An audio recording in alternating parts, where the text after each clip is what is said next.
Enfin, j'arrive. J'ai enfin terminé ce livre. Salut et bienvenue dans une nouvelle vidéo. Si vous êtes nouveau ici, je m'appelle Emma et voici ma critique du livre Initiation à la littérature française. C'est en fait la deuxième tome dans la série Le français par la méthode nature, publiée dans les années 50. Comme le nom l'indique, c'est une méthode qui t'apprend le français ou n'importe quelle langue par la langue elle-même. Pendant une partie de cette vidéo, je parlerai en français comme une petite documentation de mes progrès que j'ai fait dans cette langue. Et dans le reste de la vidéo, je vais parler en anglais pour mieux m'expliquer. C'est tout simplement plus efficace comme ça. Voilà la variation du jour. Si ce livre m'initie à la littérature française. Donc, si vous êtes prêts, c'est parti.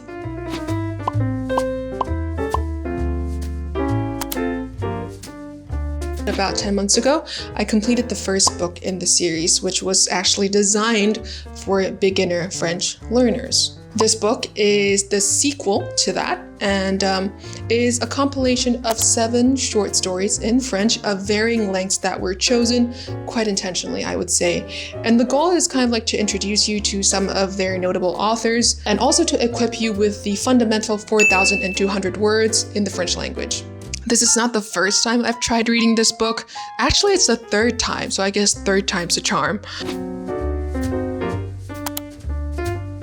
Au total, il y a 4 étapes. La première étape, à la fois, je lis le livre et écoute le livre audio par la chaîne Freetown. C'est une chaîne avec beaucoup d'enregistrements gratuits pour ce livre et aussi les autres livres dans la même série. Comment être un humoriste par Pierre Danilo. On s'étonne parfois que les humoristes soient des gens tristes. Il y a de quoi. Bref, la première étape, j'écoute l'audio et lis le livre. Normalement, cette fois-là, je ne comprends qu'une partie de le texte. Pour la deuxième étape, je réécoute l'audio et cette fois-ci, je fais aussi le shadowing. C'est un exercice pour pratiquer et peaufiner ta prononciation. En fait, un humoriste ne saurait se montrer soucieux. On ne suppose pas un instant qu'un tel homme puisse se trouver au cœur d'un drame, ou simplement des mêmes ennuis que les autres. Ma compréhension de l'histoire, c'est presque comme un puzzle. Et cette fois également, j'ai pas la vision entière. Mais chaque fois que je réécoute ou relis le texte, c'est comme on me donne quelques pièces du puzzle. Pour la troisième étape, je n'utilise plus l'audio et je lis le texte à voix haute. Humoriste, on est, humoriste, on meurt. Une fois que l'on a plongé sa plume dans l'encrier de l'humeur, l'âme entière y passe. Jour et nuit, jusqu'au jour de sa dernière nuit, le pauvre humoriste portera son fardeau. Il sera un humoriste. Il sait en humoriste qu'il montera au ciel ou descendra aux enfers. I feel like I'm losing my voice today. And no water. Cette fois-là, je cherche les mots que je ne connais pas dans un dictionnaire français-français. Parce que couramment, à mon niveau, je peux comprendre la définition des mots, la plupart du temps, directement en français. Parfois avec l'aide des images ou la traduction en anglais, mais pour être honnête, j'essaie de le faire au minimum. Et c'est pendant cette étape que je comprends le texte et l'humeur, les blagues, les choses comme ça. Et pour la 4e et dernière étape, j'ai écrit un petit résumé sur les personnages principaux, mes pensées sur ce qui s'est passé dans le texte. Et s'il y a des passages que j'aime bien, peut-être quelques phrases qui me résonnent, je le copie mot à mot dans mon carnet. Et en moyenne, je prends environ 1 heure pour cette routine pour un audio de 10 ou 15 minutes. Here's my subjective review of the progress I've made with this book. So within the past 9 months between the first and the second book, I've only been consuming French passively. By that I mean watching a couple videos on YouTube, or predominantly reading children's books. In the last French progress video that I filmed about 2 months ago, a lot of you guys actually recommended the book Le Petit Nicolas, and I've been reading that series for like the last month or so now, before giving Initiation à la littérature française another shot. After I finished this book, the other day, I was running an errand around town, and I always have Le Petit Nicolas in my purse just for whenever I want to read when I'm out and about in town. The funny thing was, for the first page or two, I actually forgot that I was reading French, and I thought I was reading in English because I could directly understand what was going on. Like, just 2 weeks ago, Le Petit Nicolas to me felt almost like learning material, but now I can actually consume it for enjoyment, like a little lighthearted story to brighten up your day. I've continued to watch the YouTubers that I have before. In French, I mostly watch videos in the personal development realm. And I think when you consume any type of content at all, there are usually 2 layers of understanding. The first layer is understanding the words and their meanings, and the second layer is understanding the meaning behind all of these words. Et pour le contenu des versions en français, normalement, c'est un peu difficile pour moi de tout comprendre parce que c'est les vidéos sur les sujets un peu plus philosophiques, un peu plus complexes. Yeah, and it takes a little bit more brain power to process through that. But now when I'm watching similar types of videos, I find that it has become a little bit easier to understand the meaning the creator is trying to convey. During these 11 days of working with this book, I did not practice speaking with anyone. And the only sounds that I made were during the shadowing exercises, really. But even then, I feel like my speaking reflexes have improved just by filming this video compared to the last one per se. And when I write, I also find that my sense for grammar, like I try my best not to have to think about grammar too much. So it's really nice that it comes more naturally now. Conjugating in like past perfect tense, he had been to the park before he went home, something like that. The first time I attempted this book was actually 9 to 10 months ago, which begs the question, why did it not work then?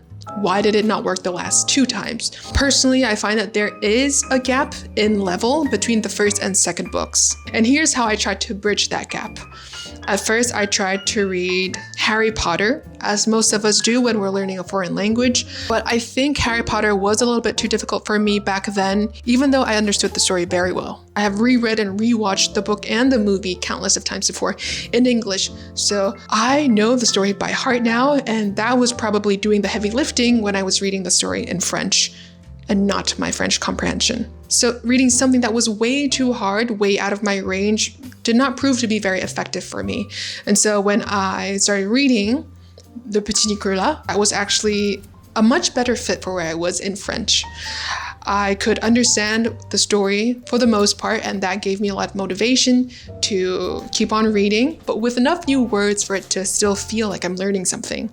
And I do feel like Le Petit Nicolas was the perfect stepping stone to get me to Initiation à la littérature française. The last 2 times that I tried reading this book, I only understood some of the words, let alone the meaning behind the words. But this time, after my French has improved a little bit more, I was able to grasp the meaning of the story itself. And at a point, you kind of forget that you're learning a language and you're just enjoying and becoming immersed in the story itself. As mentioned, this is a compilation of 7 short stories that I feel were selected quite intentionally from a range of different authors.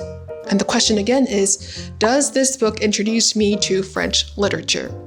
And to that, I say, yes, it does. Because I've actually found 1, if not 2, of my new favorite French authors. One is Guy de Maupassant. He writes a lot of short stories, bite-sized, really manageable, should you want to continue this routine with other learning material. And the second, and my favorite, is actually Pierre Danino. Il est écrivain. Il était écrivain et aussi humoriste, which is probably my favorite combination of a writer and a comic. His stories are laced with humor, albeit dark humor at times, but humor nonetheless. And I just love that genre of writing.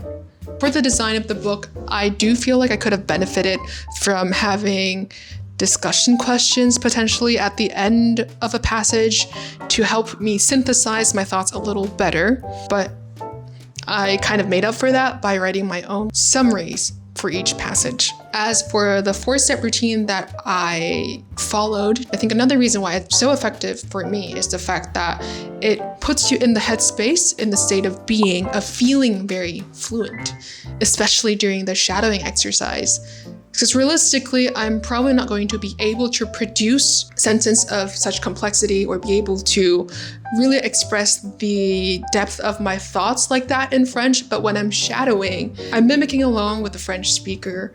I'm reproducing sentences on end, and I feel very fluent. And I'm a big believer of the more you can be in the state of being, the state of I feel fluent or I am fluent, the sooner you will experience that reality.